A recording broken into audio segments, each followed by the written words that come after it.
This video will teach you how to break free from these demonic habits. Watch this video now. I am a 17-year-old girl. I've struggled with pornography and masturbation for many years. It started when I was 8 years old. Despite my efforts, I am often lured back to those materials. Please help me. I need to completely rid myself of this spirit of masturbation and pornography. Thank you so much, sir, for your support and counsel. Beautiful. Now, I might add a couple of things to this. Let's look at stages of growth in life. As a child, at a certain stage, you were developing your sense of sight. And you would try to focus. You'd find a child looking, staring. What's that child doing? Exercising the sense of sight. He feels he's seeing something and is trying to make sense of it and keeps looking. And by doing that over and over, gradually the sense of sight develops. Then you have some children at a certain stage when they start discovering they can walk, they want to run. And the moment they start running, some children can't be held back. They run all the time. They're excited about the newfound ability. See, they discover they not only can walk, they can run. So they're running all the time, running excited, running, laughing all the time. But not all the children of the same age do exactly the same thing. Why? Some are more fascinated by other senses that they are discovering. So as they grow, they find new things about themselves. At a stage, a child is fed. But that child starts discovering he can use his hands to pick something and put in his mouth. Before then, he couldn't.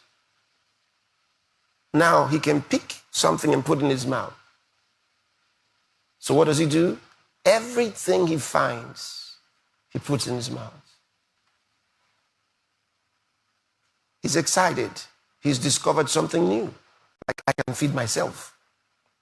But he doesn't have the maturity to distinguish between what should be eaten and what should not be eaten. He takes anything and puts in his mouth. He's exercising his newfound ability. The same thing as they grow, they come to the age of puberty and they start discovering different things about themselves.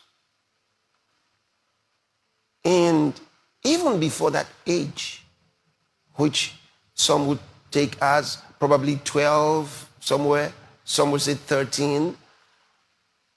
But even before you discover the physical part,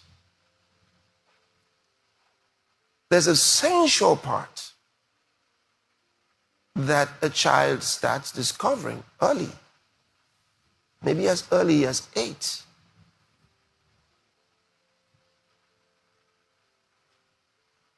And then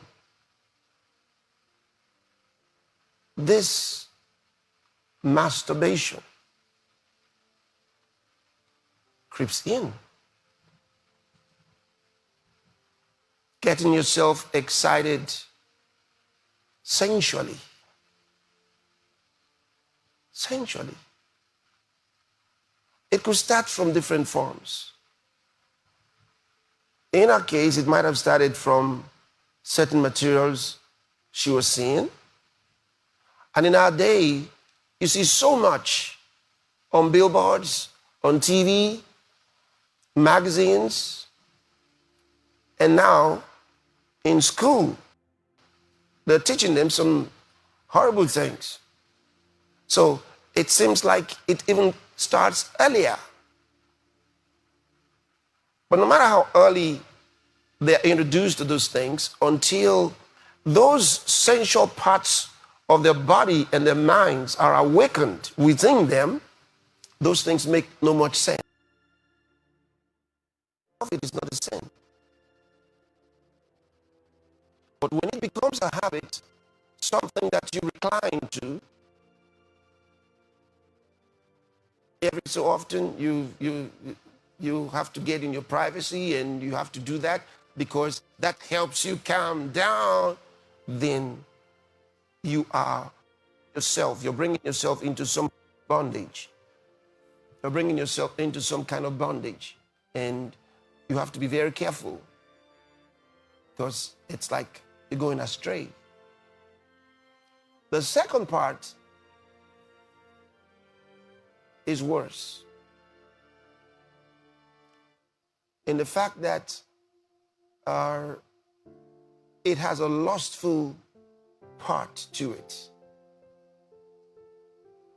And where the sin is the lust, not in the act of the masturbation itself.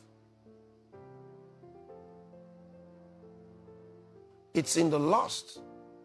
It's in the imagination that you're creating. That's where the sin is. So one is the tendency to make a habit of it, which will be a dirty habit. And that's why you always feel bad. Not because you sinned against God. Now, Satan understands this because he's dealt with human beings for so long. He knows you're going to feel bad. So he helps you make it a habit. Then, because it always brings you into a position of condemnation, he knows you become ineffective spiritually. But you have to first disarm him with the knowledge of the fact that in itself it is not a sin. But you can't continue doing that to get some form of physical enjoyment. You see it? So that's where you are creating a habit that's not going to be helpful to you.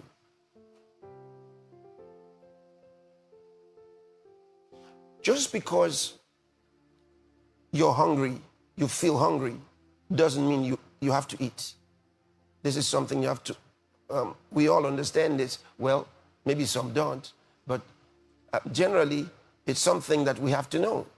You don't eat because you feel hungry. You eat when you should. When you're a child, as a baby, every time you cry out, mommy puts something into your mouth. See, because babies do two things, sleep and eat. They wake up and they cry, ah! And you feed them, then they go back to sleep. But then the stages change. When mommy says, no, she's not hungry because she just ate, not hungry. I fed her a moment ago, but she's crying. So mommy knows not every cry is because of hunger, because this child is now at a certain stage where she could cry for something else. Maybe there's pain, maybe there's discomfort, something. So mom is trying to find out what it is. But prior to that stage, It was food. Because at the stage of a baby, you can't overfeed the baby. When the baby is full, he'll throw everything up. It's like, stop, stick out his tongue and stop you from putting anything in. It's full, till next time. See? So, same way, hunger is no instruction for food, because it's a feeling. Maturity helps you understand that just because you're hungry doesn't mean go and eat. Now, you have some people who just don't feel hungry, but they have to eat. So I don't feel hungry. And then we say, you don't eat because you're hungry, because you may never feel hungry. Some people always feel hungry. Must they always eat? No. And those who never feel hungry should never eat? No. You eat when you should. You start learning when you should. So when should I becomes the point. See, that's part of maturity. Maturity. So that's the way you deal with your body. You don't give your body everything it craves. You don't. Your body has senses. And your soul has its own senses. Now, the word soul is sometimes applied to the inward man as a whole. That means your human spirit. Okay? So your spirit has spiritual senses, just as your body has senses. So you don't give your body everything its senses are demanding. Neither do you give to your soul everything its senses demand. So just because you're thinking in a certain way doesn't mean accept the thought. Or because it came to me, the thought came to me. No, you guard your mind. See, you have to protect your senses also. You don't let your senses control you. So that's what you do to masturbation. So just remember, especially that second part of it, where it's masturbation based on lust. Masturbation that's based on lust is very destructive because of its mental part, which is the lustful part. Can make you do things you should never do.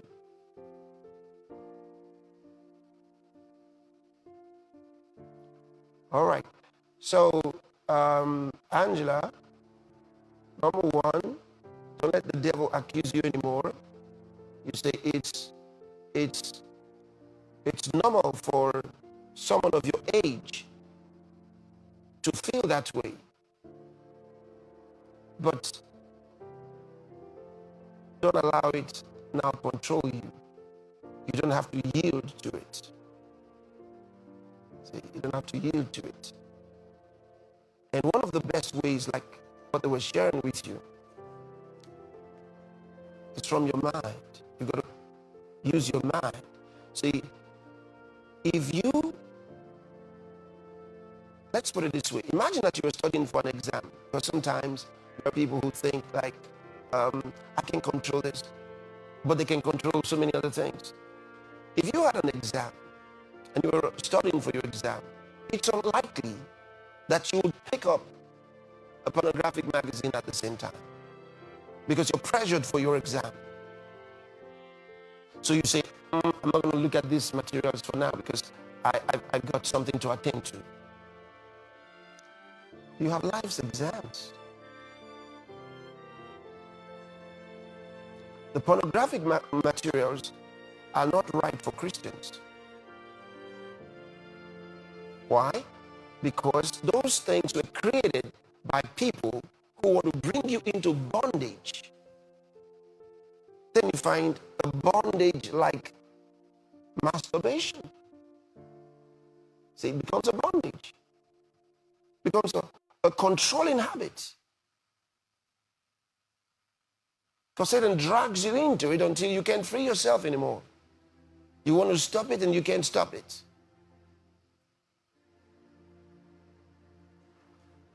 And then it's very easy to get on the internet and find yourself some pornographic websites. And that's a terrible thing, because these are websites that often are dedicated to demons. And there's where many people receive demonic influences from. So a Christian should not use pornographic materials. Don't use them. In fact, make it for yourself as a rule. Don't use them. Don't keep them.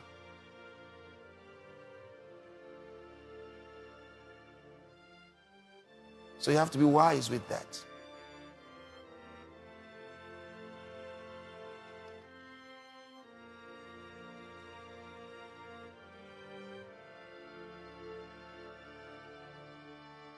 Same thing with films. There are pornographic films. Those are not things that Christians should enjoy. Think about it. Even animals don't like to show their nakedness. Even animals.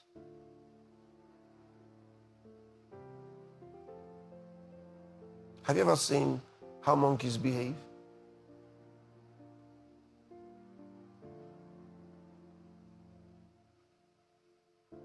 So, why do human beings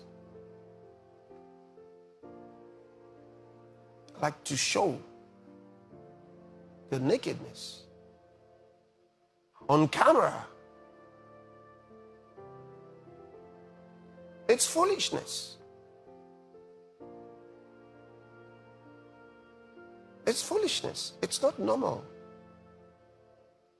It's not normal. And we shouldn't encourage them to do it.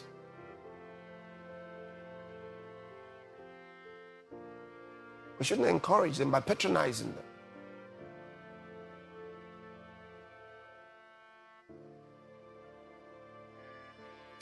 So your refusal to watching their films and using their magazines or visiting their sites is a good way to protest against their bad behavior.